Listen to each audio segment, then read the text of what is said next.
Joining us live now is Melbourne Cup winning jockey Mark Zahra. Mark, good morning to you. Has that sunk in yet? How does that sound, by the way? Yeah, it sounds. I was just thinking that. It sounds amazing. Yeah, I won't get tired of that anytime soon. How is the noggin this morning, Mark? I probably haven't sewed it up yet, so it's okay at the moment. So I'm still going okay. What did you do last night? What did you and the owners and your family? What did everyone do? So me and my wife extended the babysitter for probably another 6 hours when I got back, and a couple of good friends were in the horse. So I had dinner at Flower Drum, and then I was at Nobu, and then and then I was at the Osborne, I think it was. I know it's all a bit blurry, but various spots across the night.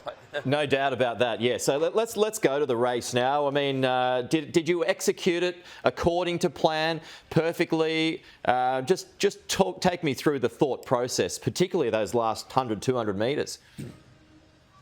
Yeah, of course. There was always a doubt in my mind that the horse, wouldn't run 3,200. He hadn't been past 2,400 in his career, so there's a little bit of a doubt. So I just wanted to give him a quiet ride. So we were out the back early, but the speed was good, so I was happy enough with that. And the further the race went, the more I sort of, started to get into the race, I suppose. And coming to the bend, I wasn't that far away, and.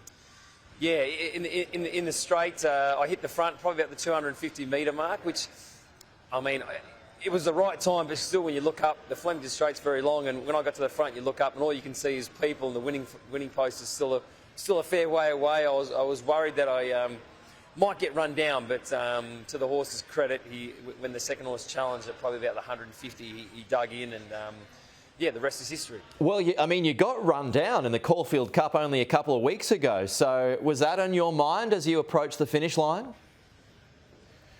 Absolutely. I was still having nightmares about that, I reckon, to probably up until a few days ago. So when I hit the front, that's all I could think about. And I remember watching the replay of the Caulfield Cup, and I was thinking if there's anything different, I could just switch the whip from the right to the left hand, because it could just give you a little spark. And the first thing I did when I hit the front was switch it from the right to the left. And he's a 6-year-old, the horse, and he's only won one race from 16 starts, so he has a little bit of think about it when he gets to the front. So just did something to change it up a little bit, and it seemed to work yesterday.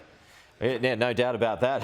It sure did, Mark. And how do you contrast this with what happened a year ago? I mean, so much has obviously been written and said about it. You were supposed to be on Very Elegant, which, as we know, won the Melbourne Cup last year, and you obviously had to deal with that. But how do you marry your thoughts today with what happened 12 months ago?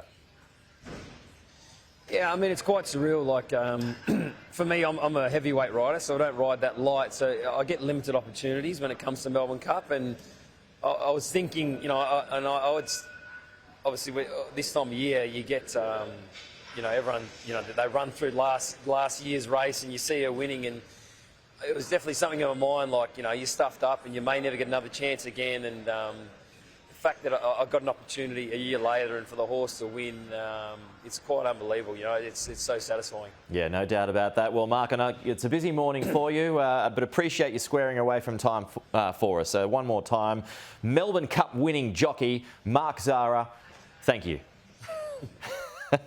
No worries. Thanks very much. You beauty. Well done.